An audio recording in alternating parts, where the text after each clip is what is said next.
Carl Sagan, Cosmos.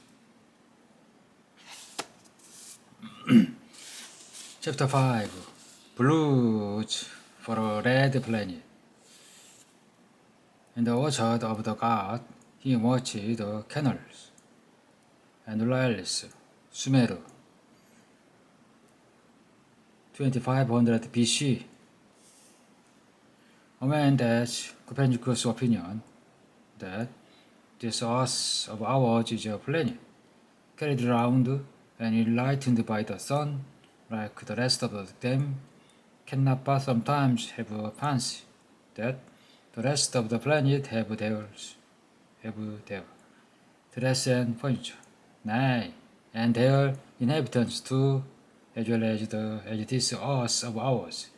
But you are always apt to conclude that it was in vain to inquire after what nature had been pleased to do there, seeing there was no likelihood of ever coming to an end of the inquiry.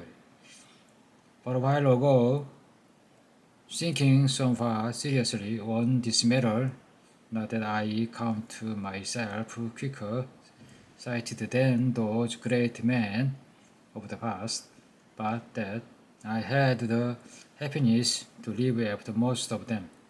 Me thought the inquiry was not so impracticable, nor the way to stop these difficulties. But there was very good room left for probable conjectures. Christian Huygens new conjecture concerning the planetary world, their inhabitants and productions. 1690. Many years ago, so the story goes, a celebrated newspaper publisher sent a telegram to a noted astronomer. Wire collect immediately 500 words in whether there is life on Mars. The astronomer dutifully replied, nobody knows,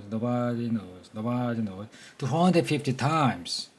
But despite his confession of ignorance, asserted his dogged persistence by the expert, the one failed any heed, and from that time to this, we hear authoritative pronouncement by those who think they have deducted life on Mars, and by those who think they have excluded. Some people very much want there to be life on Mars, others very much want there to be no life on Mars. There had been excesses in both camps. These strong passions have somewhat flayed by tolerance of ambiguity that's essential to science. There seem to be many people who simply wish to be told an answer, and thereby avoid the burden of keeping two mutually exclusive possibilities in their heads at the same time. Some scientists have believed that Mars inhabited on what had later proved to be the flimsiest evidence. Others have concluded the planet is lifeless because preliminary search for a particular manifestation of life had been unsuccessful or ambiguous. The blues have been played more than once for the red planet. Why Martians? Why so many eager speculation and ardent fantasy about Martians rather than, say, Saturnian or Plutonian? Because Mars seems at first glance very Earth-like. It's the nearest planet whose surface you can see. There are follow ice caps, drifting white clouds, raging dust storm, seasonally changing patterns on its red surface. Even a 24-hour day, it's tempting to think of it as an inhabited world. Mars has become a kind of a mystic arena onto which we have projected our earthly hopes and fears. But our psychological predisposition pro con must not mislead us. All that matters is the evidence, and the evidence is not yet in. The real Mars in a world of wonder, its future prospects are far more intriguing than our past apprehension about it. In our time, you have shifted the stand of Mars. You have established a presence there. You have fulfilled a century of dream.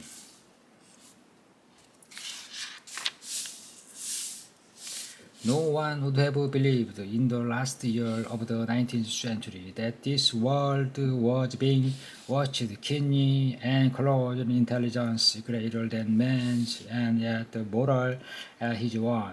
That as men busied themselves about their various concerns, they were scrutinized and studied, perhaps almost narrowly as a man with a microscope might scrutinize the transient creature that swamp and multiply in a drop of water.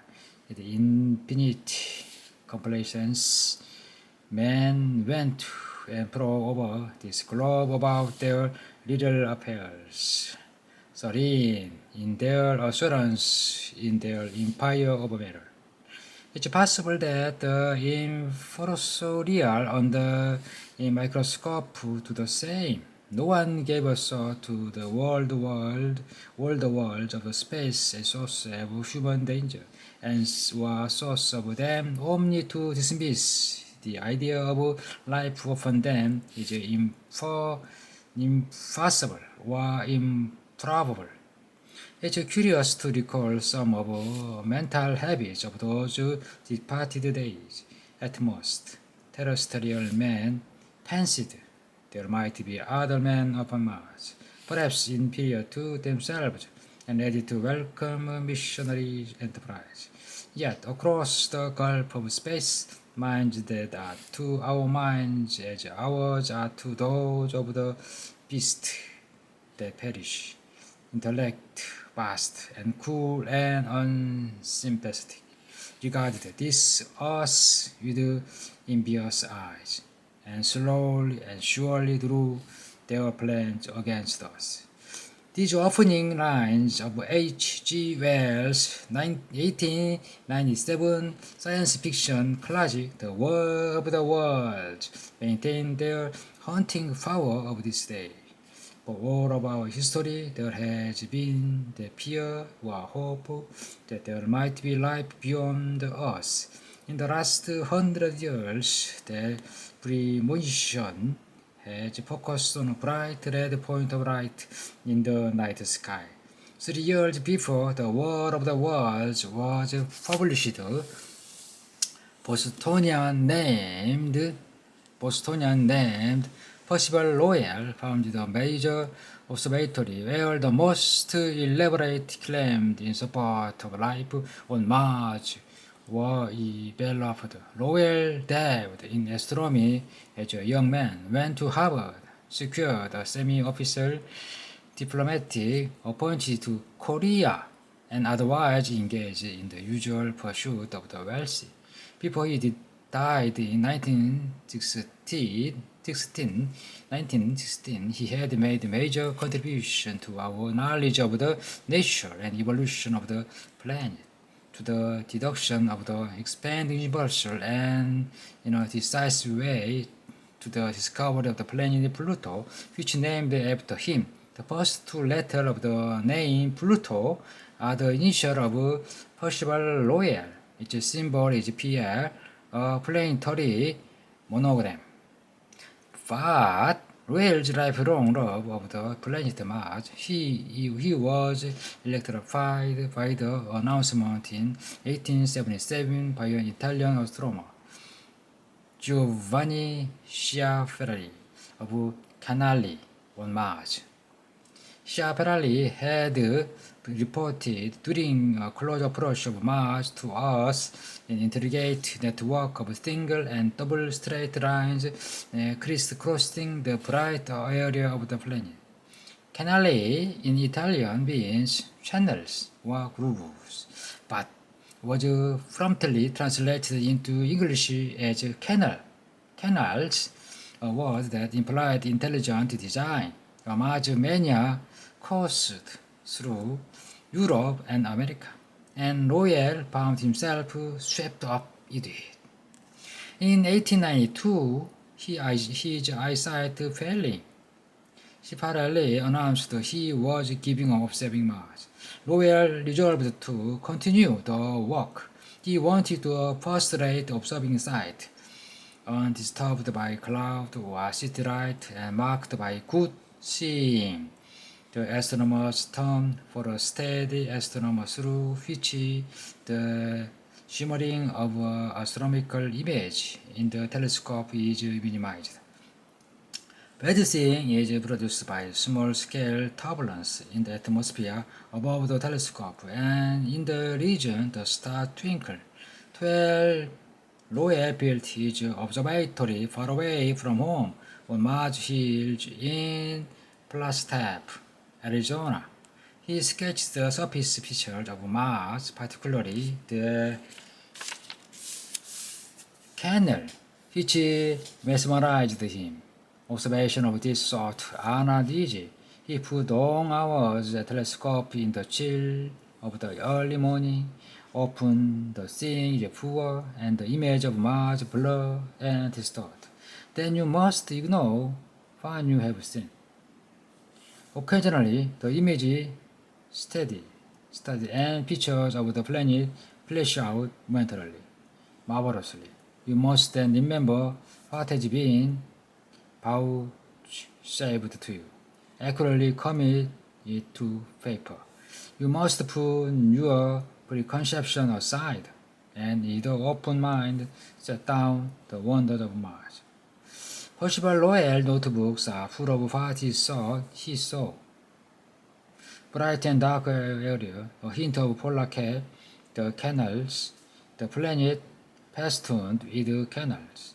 Lowell believed he was seeing a global gathering network of great irrigation ditches, carrying water from the melting polar caps to the thirsty inhabitants of the equatorial cities. He believed the planet to be inhabited by an older and wiser race, perhaps very different from us. He believed that the seasonal change in the dark area was due to the growth and decay of vegetation. He believed that Mars was very closely Earth-like. All in all, he believed too much.